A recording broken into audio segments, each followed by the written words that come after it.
अस्सलाम वालेकुम वरहमतुल्लाहि वबरकातुहू। हज़रात मोहतरम, ज़रा तसव्वुर कीजिए कि एक तरफ अल्लाह के महबूब पैगम्बर हज़रत मोहम्मद मुस्तफ़ा सल्लल्लाहु अलैहि वसल्लम है और दूसरी तरफ एक देहाती आता है। वो नबी करीम सल्लल्लाहु अलैहि वसल्लम की चादर को इतनी ज़ोर से खींचता है कि उस चादर का मोटा किनारा मेरे आका के कंधे मुबारक पर निशान डाल देता है।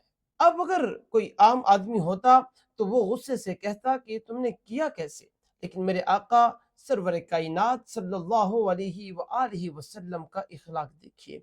वो देहाती सख्त लहजे में कहता है, ए मोहम्मद सल्लल्लाहु अलैहि व आलिहि वसल्लम, अल्लाह के माल में से जो माल आपके पास है मुझे देने का हुक्म कर दो।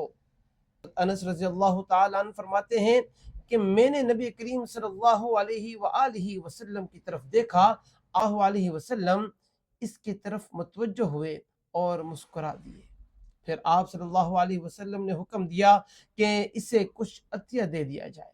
अल्लाह अकबर, कि चादर खींची गई, कंधे पर निशान पड़ गया।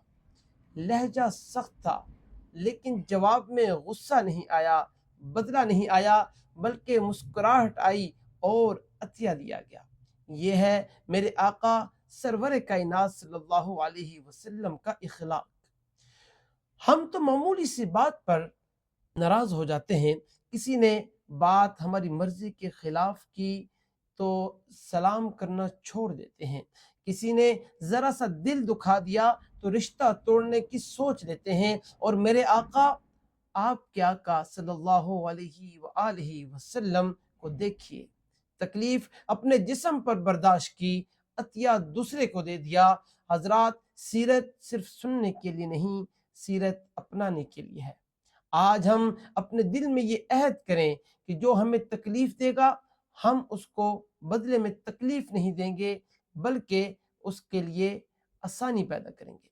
जो हमारे साथ सख्ती करेगा हम इखलाक नहीं छोड़ेंगे, और जहाँ मुआफ़ी मुमकिन हो वहाँ अपने नबी सरवर कायनात सल्लल्लाहु अलैहि वसल्लम के इखलाक को याद करेंगे।